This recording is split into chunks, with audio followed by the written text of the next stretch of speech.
the coronavirus, now officially named COVID-19. The tendrils of this virus have extended all over the world, including Western countries like the US, UK, and other European countries, and as far south as Australia. Here in Taiwan, we've had relatively few cases, maybe less than a dozen, despite our close proximity to China. The main reason for that being that there was already a travel ban in place against mainland tourists. That travel ban was actually put in place by the Chinese government and not the Taiwanese government. And although this travel ban was aimed at throttling Taiwan's tourist industry, actually China may have inadvertently protected Taiwan from a major outbreak of the virus. That said, fear of the virus is still very, very present here in Taiwanese society.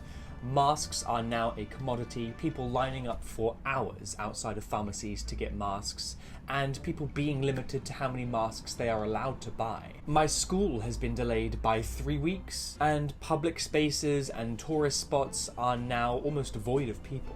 But what I want to talk about specifically is China, and how the death of Dr. Wenliang could have greater rippling effects than any of us could ever imagine. So there are already loads of videos online telling you about where the virus came from and what it does to your body. I'll very quickly summarize that here. The virus is believed to have come from a wild animal trading market in the city of Wuhan, which is in central China. Similar to the SARS virus that broke out over a decade ago, scientists think that this virus also originated in bats, but that it did need to transfer to humans via one other intermediary host. Now, scientists aren't entirely sure what that host is just yet, but we're probably going to find out. But the virus has been confirmed as being contractable between humans, and that the symptoms can range from mild cold-like symptoms all the way up to serious flu and even death.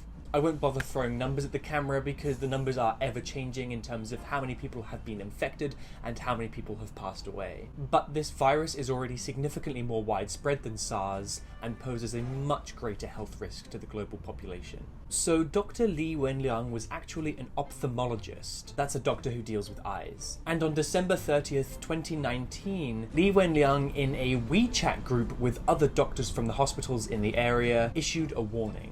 WeChat, for those of you that don't know, is the equivalent of Line or WhatsApp. It's an instant messaging service. But of course, the Chinese government, being authoritarian, have their fingers in every piece of technology in the country, and so group conversations are often monitored. Just 5 days later, on the 3rd of January 2020, Wenliang was issued an official warning by the police in Wuhan. He was admonished for making false comments on the internet. Despite this admonishment, Li did return to work, and he was later infected by a patient and died in early February 2020, leaving behind a small child and a pregnant wife. When hospitalized, Dr. Li posted a message onto Chinese social media, vowing that he would return to the headlines after he got better. Now, the initial reports surrounding the announcement of his death were fuzzy. Chinese state media did initially report that a Wuhan doctor at the age of 34 had died of the virus. These reports were soon deleted. Contradictory reports then came out saying that he was still ill and in critical condition. Suffice to say, people internationally and within China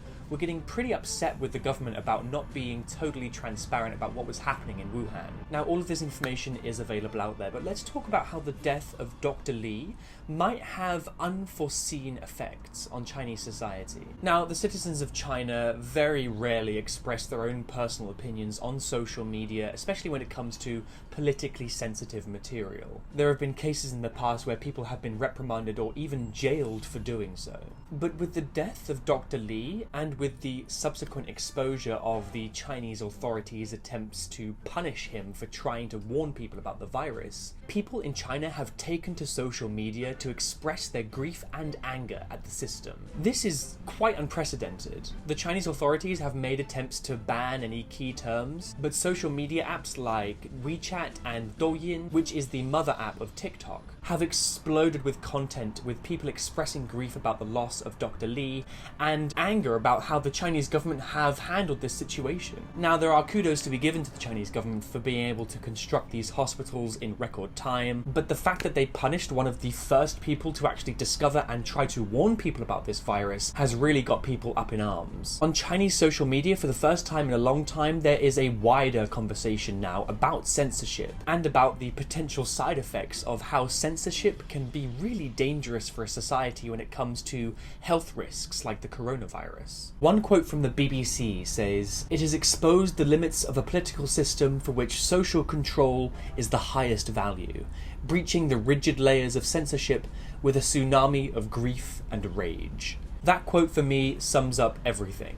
People in China are well aware that their media and that everything that they receive information-wise is censored and filtered down through the government. And most people are honestly pretty happy with that. I lived in China for 8 years of my life, and I spoke to many people about this issue, especially regarding censorship.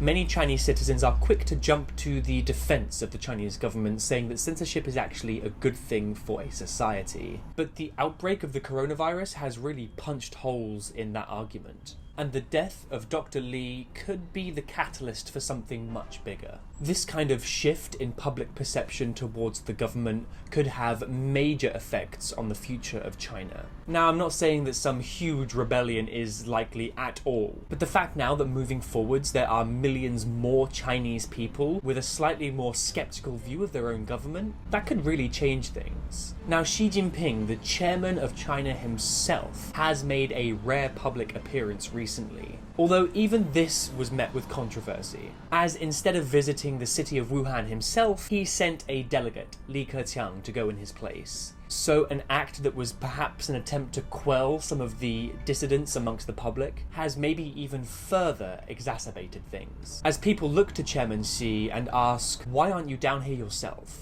Now, the numbers of new infected cases seems to have stabilised, although the number of deaths is going up each day. Probably by the time this video is online, the numbers will have changed drastically. And whether or not you think that this whole thing is being blown out of proportion, the rippling political and social effects of this outbreak are undeniable. So take all the precautions you feel necessary, especially if you're in a high-risk area, and stay safe, because although the coronavirus is just a flu, the flu can still kill. I'll see you soon.